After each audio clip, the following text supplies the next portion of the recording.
In this week's Inside Off-Road, we take you behind the scenes at the recent RFS Magalies 400, the opening round of this year's APSA Off-Road Championship. The village of Magaliesburg is about an hour away from the hustle and bustle of downtown Johannesburg and exudes a rustic charm that is typically South African.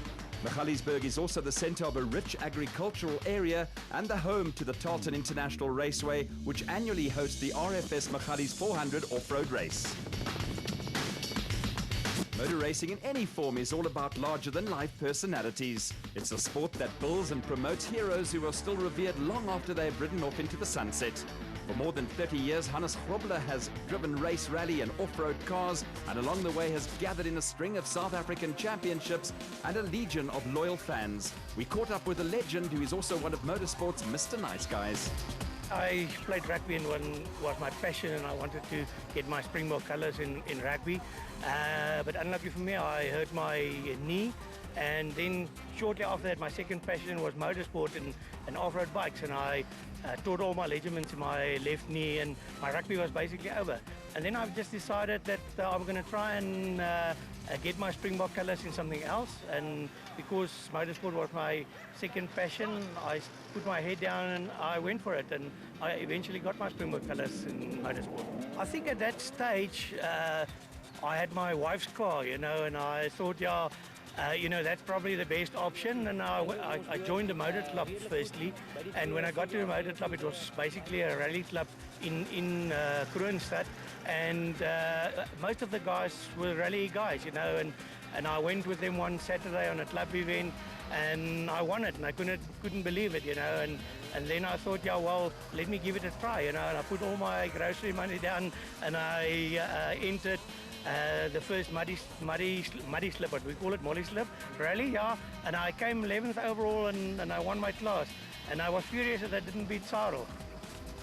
And eventually Nissan gave me a works drive, and I started developing and helping them develop rally cars and race cars, and I did some racing, and then all of a sudden the guys tried to convince me to do some off-roading, and I thought in '86 that I want to go and try off-roading and rally in 1 year, and I won both the championships, and that's how I got my Springbok colours. A great sportsman, and there's still some gas in the Grobler tank. They start them young in motor racing, and Anthony Taylor was in his teens when he won the South African Formula GTI Championship. Since then, Taylor has blossomed into one of the most versatile drivers in South Africa, with a string of national saloon car championships to his name. In recent seasons, Anthony Taylor's combined competing in the Bridgestone Production Car Championship and sitting behind the wheel of a Team Castrol Toyota Hilux in the APSA Off-Road Championship. I grew up in Tarleton, and I started actually out in motocross, so dirt has always been in my life, and it's actually brilliant to have such a wide variety of experience, from single seaters to off-road to rallying and all sorts. A lot of people think, but it will confuse you, but it actually there are some aspects where they actually complement each other. For example, if I go to circuit racing now after having done an off-road race, the reaction is so much quicker to an oversteer or where there's bad surface change or something like that. And then circuit racing complements the off-road and rallying, because you have to be smooth and direct the whole time. So they are very different, but yet they do complement each other. It's just where you find those aspects. Sitting in a race car on the circuit is very much an individual pursuit. By contrast, off-road racing requires teamwork between driver and co-driver. That was probably the hardest thing to get used to, is having someone to talk to you while you're busy driving. And that did take me a little bit of time to get used to. But once I got used to it, it was actually, it almost becomes part of the whole thing. So it's not a distraction anymore to me. But in the beginning it was. And as you say, teamwork, navigator is vitally important, especially now that the races are getting faster. Fortunately I've got Chris, who's got a large amount of experience, and if you've got a happy environment in the car, then you're going to end up having a good race and great success. Success in motorsport depends on any number of factors, with driver and co-driver combinations an important part of the equation. At Ford Racing, the philosophy this year is to combine experience and youth. I believe that we have a very good mix of experience and youth. Lance and Ward are young, 20 years old, and Lance, so he's got a lot to learn. I've got to keep on putting the brakes on him, saying, listen, keep the expectations down. It's difficult, being in the SP cars, being in the Ford factory team, but I think he needs to keep his expectations at a decent level. But in saying that, his pace is really good, and we need to bring youth into the sport, so it's really a good thing for Ford Motor Company and for us. And Chris and Yapi, we've got the South African champions. They were leading the championship going into the last event, so we believe we've got the experience and the speed there. We've got a great team, so I think we've got the right guys. The RFS Magalies 400 saw Ford Racing get their season off to a perfect start. In the Premier SP class, there were early problems for Donaldson Prologue winners Gary Bertelt and Siegfried Rousseau, and former South African champions Chris Visser and Jaapie Badenhorst quickly taking control of proceedings in the factory Ford Ranger.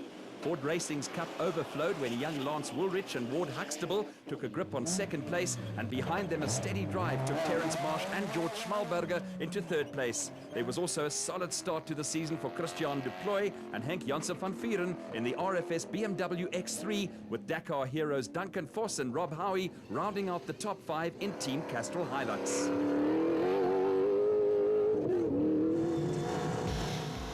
An early puncture and a string of niggly little mechanical issues hampered progress for veterans Hannes Grobler and Henny Testeger in the second RFS BMW X3. They were around 10 minutes behind Vos and Howie in 6th place, with Hugo de Bruyn and new co-driver Henry Hugo 7th in the MyCarron XL Toyota Hilux. Graham and Trevor Leith brought a battered Transcorp Ford Ranger home in 8th place, with a brave effort taking Anthony Taylor and Chris Birkin into 9th place after starting from the back of the field. Fuel starvation issues hampered Malcolm Cook and Johan Burger, who closed out the top 10 in the SP class. Fuel starvation forced Mike Whitehouse and Matthew Carlson into retirement in the second Regent Racing Nissan Navara, with the Rubicon Ford range of Louw de Bruyn and Rian Greilang also amongst the casualties. There was high drama when a coming together with the special vehicle entry of Peter Ruthven and Charles van Heerden put an end to Dion Venter and Ian Palmer's race, whilst Gary Bertelt and Siegfried Rousseau were left stranded on the side of the road. Unbelievable. The top uni ball snapped just as we're coming straight down this road, and unfortunately it looks like it's the end of the day. We're going to try and do some repairs now, but it's very unfortunate. Off-road racing.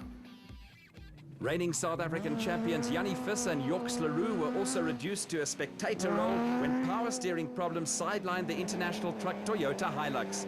The Rubicon Racing Toyota Hilux of Pikkie Labuskaghni and Rikus Erasmus broke a rear prop shaft, and the race of attrition, Potchefstroom pair of Dewald van Breda and Johan de Toy failed to see out the distance in the Potch Plastics Toyota Hilux. Back at Tarleton, a delighted band of Ford supporters were on hand to welcome Chris Visser and Jaapie Badenhorst and Lance Woolrich and Ward Huxtable, who gave Ford Racing their first 1-2 finish in the ABSA Off-Road Championship.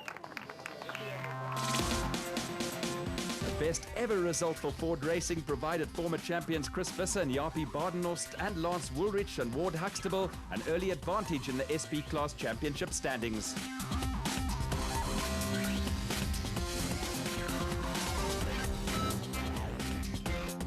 Cross-section of Toyota models and a Land Rover lined up to do battle in Class D on the RFS Magalies 400. Former champion Cliff Weichelt and Johan Schmalberger set the early pace in the N1 4x4 Toyota Land Cruiser, followed by newcomers Jaco Visser and Werner Weiss in the Fossies Toyota Hilux that started its racing life as an SP class vehicle. Louis Weichelt and Maret Besadenhout in the second N1 4x4 Land Cruiser, and reigning champions Jack and Sarel Oosthuizen moved up the pecking order when teenagers Jason Venter and Vincent van Alleman retired the 4x4 Mega World Toyota Hilux. We came past a long fast section, and we went to, there was a rock in the corner, and we went too fast around into the corner, and we hit the gate post, and it pulled off the whole back there. A faultless performance gave Cliff Weichelt, who now lives in Perth, and Johan Schmalberger the win, and an early championship lead ahead of the ever-consistent Land Rover pair of reigning champions Jack and Sarel Oosthuizen, who started from the back of the field. Yeah, that's always a bonus, and although we're not scoring full points because we didn't have enough entries, but it's always good to start off with some points in the bag. The Northern Region Off-Road Championship is an important nursery for the ABSA Off-Road Championship. Among those moving up a rung on the ladder at the RFS Magalies 400 were the Force Fuel Toyota pair of Johan Griffien and Willem Marais. Yeah, we had to take the leap sooner or later, and we decided to finish the season with regionals and then move up to nationals. A non-finish was a disappointment for Griffien and Marais, who will race a full season of Class E in the production vehicle category. I've always liked Bakkies. I've always been a Toyota fan, and yeah, all our vehicles at work are Toyota, so decided to buy a Toyota and let's go for it.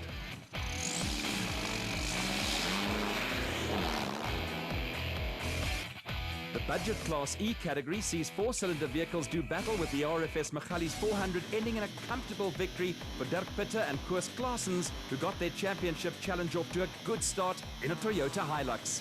Reigning drivers champion Deirdre Harting and Vic Saliers were second in the Transcore Toyota Hilux, with a podium finish a good start for newcomers Rowan Lamb and Lyle Parker in a Ford Ranger. A tired and dusty Pitter was delighted with his day's work. Dit was baie onverwachts geweest. Ons het voor begin vandag, maar vandaag is ons die voorste plek verloor. Ons het gedink ons gaan net die pas volhou. Mechanische probleme het ons teruggesit net voor die service area, en daarna het ons herstel en net ons die pas weer reg kry, het ons agterdrif weer verloor. So dit was 'n baie harde dag geweest vandag, maar gelukkig ons het dit deurgetrek en ons is baie gelukkig. The rapid growth of the ABSA Off-Road Championship has brought with it increased professionalism and fresh challenges. For teams like the Free State-based Rubicon Racing Squad, the day-to-day logistics involved are now a major exercise. Yeah, we've got 2 SP vehicles, 1 Ford and 1 Toyota. And then we've got 2 Class A batch, a Spec 3 and a Spec 4. It's actually becoming a full-time job managing a team like this, getting sponsors and running a workshop. We've got a workshop in Bloemfontein, so all the cars being serviced in Bloemfontein. We've got a full-time crew that looks after it. And then getting it from point A to B. It's all over South Africa 8 times a year into Botswana. Yeah, it's a big logistical thing, but it's just management.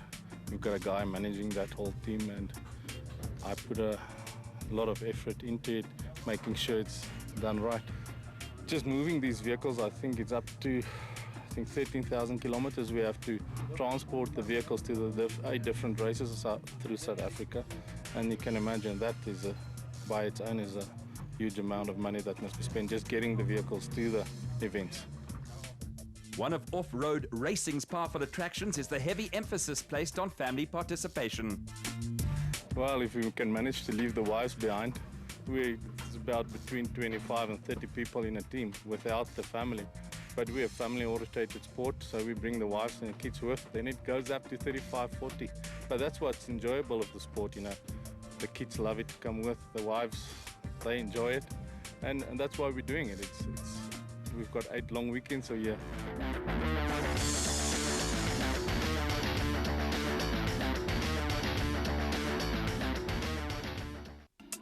Only on DSTV tonight. A piece of cake. Creating the perfect garden. And solving the toughest crimes. The SuperSport Blitz channel. Up to date and up to speed with up-to-the-minute news from your world of sport. All the sport headlines. Event previews and highlights. Interviews, team news, and breaking sport alerts. Stay in the know with the SuperSport Blitz channel, exclusive to SuperSport.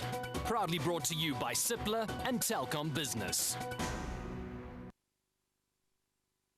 Trying to pick up his first win and maybe another world record. He's right on the line. He's come to the finish, and Cameron Vanderburg climbed up the world record.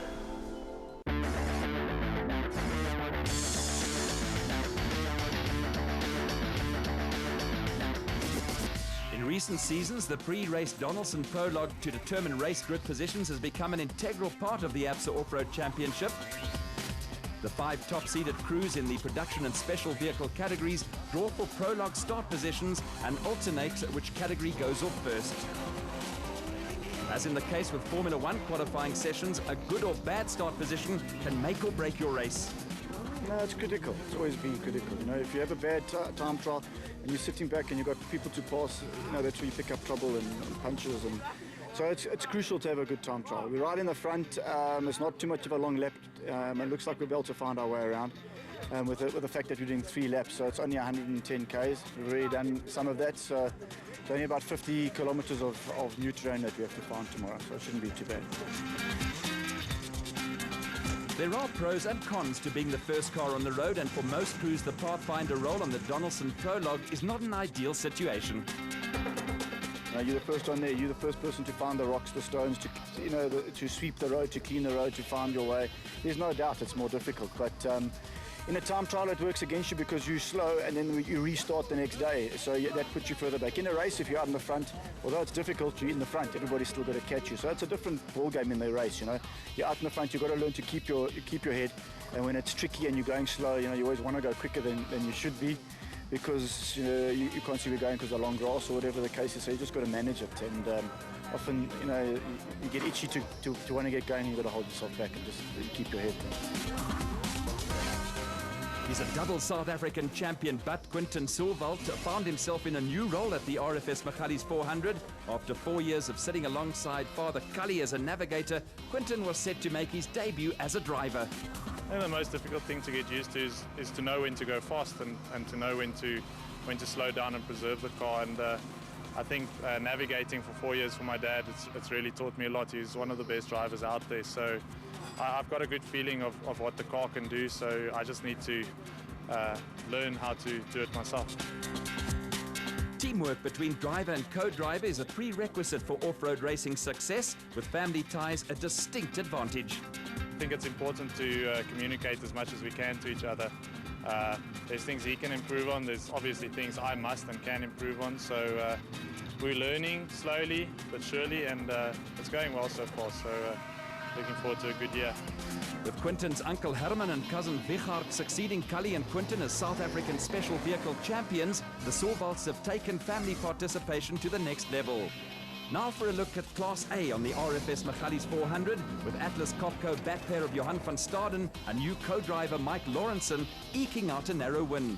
Both van Staden and Lawrenson have won ABSA Series events overall in Class B machinery, but this was a maiden win for the pair in a Class A car. After winning the Donaldson Prologue, former South African champion Evan Hutchinson and Dani Stassen were hit by an early puncture in the impressive new Motorride Bat Venom. In dusty conditions, it proved decisive, with the Motorride crew finally finishing just 15 seconds adrift of van Staden and Lawrenson. Wolmeranstad brothers Lawrence and Gerard du Plessis were back after a long absence and were rewarded with a solid third ahead of the Rapsabat, a father and son pair of Nardus and Louis Alberts, who got their season off to a steady start with a trouble-free run. After a promising start, KwaZulu-Natal crew Clint Gibson and Gary Campbell were forced to slacken their pace when the Gibson Racing Porter developed an overheating problem. They finally had just on half a minute to spare over Quinton and Cully Soerwald in the elegant fuel bat, with the younger Soerwald more than happy with his debut as a driver.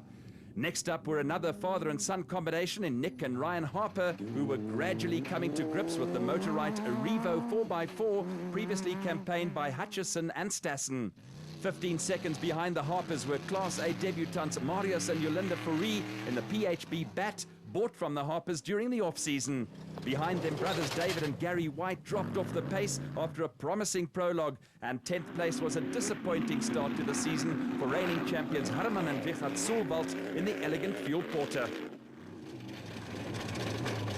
A gutsy performance from the Limpopo crew of Naeem Musaji and Rehan Bodyana saw them finish just out of the top 10 in the Maxis Porter. Musaji and Bodyana were comfortably ahead of Daniel and Lozini, who were delighted to put stop to a sequence of non-finishers in the Orange Works Porter.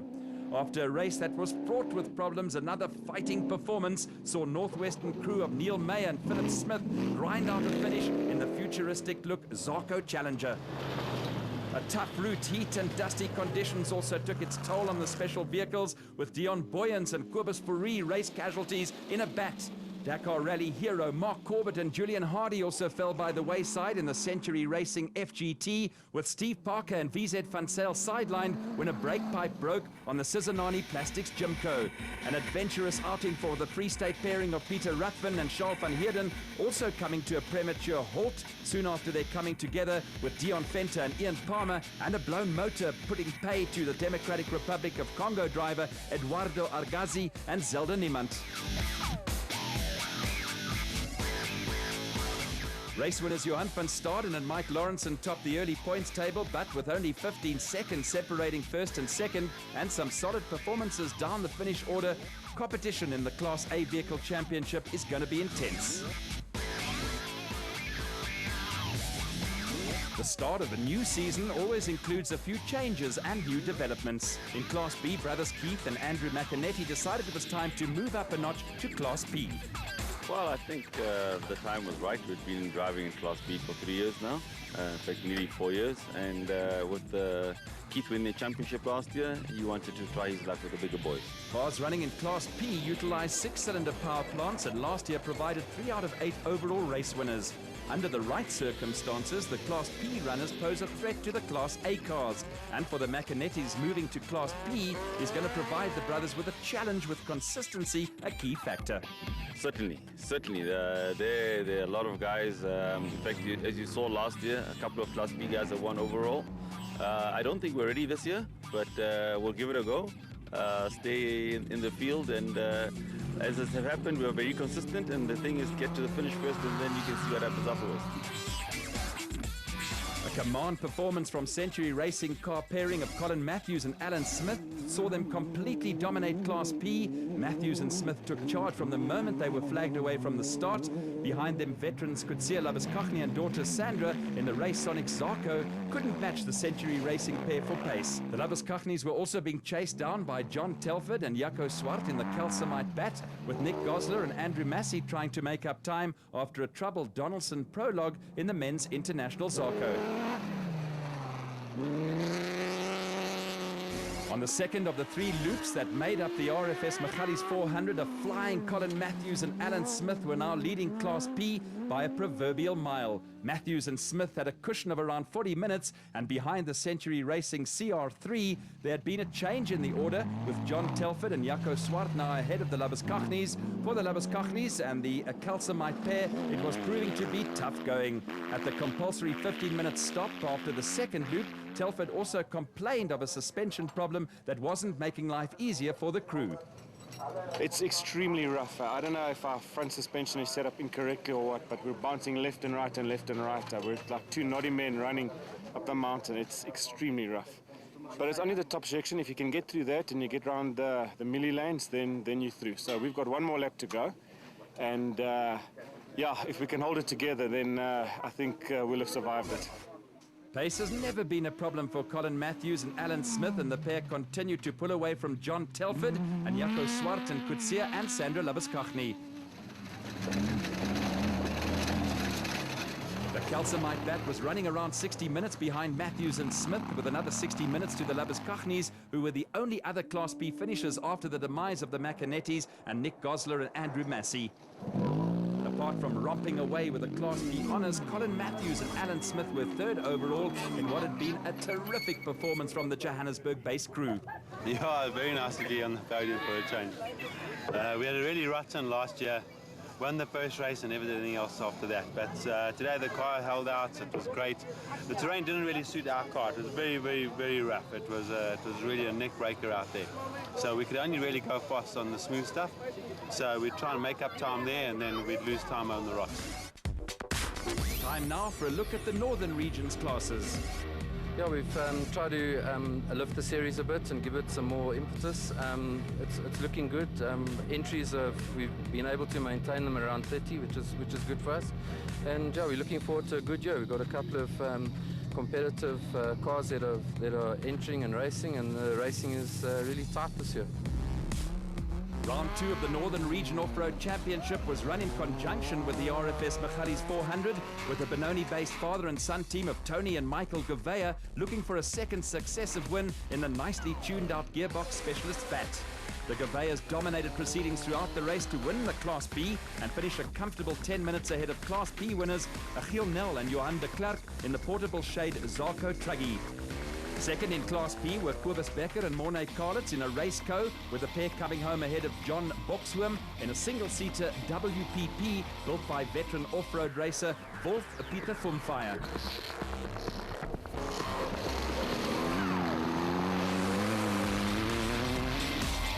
The production vehicle category was controlled by the Mitsubishi Colt of Henny Lemmer and Paul Slubbert, who were the only finishers in Class D. They were 10 minutes clear of the next production vehicle, and behind the Mitsubishi, the Sandmaster in the hands of Manny Fernandez and Joshua Heiser, claiming third place in Class B. The Sandmaster is from another era in off-road racing and was followed home by the Toyota Hilux of Ian Boshoff and Doug Grobler, who took the Class E honours in a race that took its toll on the production vehicles.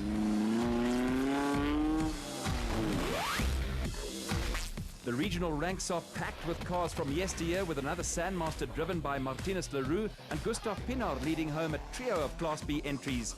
Veteran Wolf Pieter Fumfire came in behind the Sandmaster with a modified Jimco of more recent vintage. Next up with Clive Sutherland at the wheel. For Tony and Michael Gouveia, it was 2 in a row with the pair reporting a clean run. We didn't actually have dust. I think that's why we're so far ahead. We had a bit of dust for what? 5-10 Ks, and then we were fine. The old man did everything you told him to do. Exactly. Yes, we had a couple of navigation issues where the route had diversions, but other than that, yes, we did well. So you enjoyed yourself? I loved it.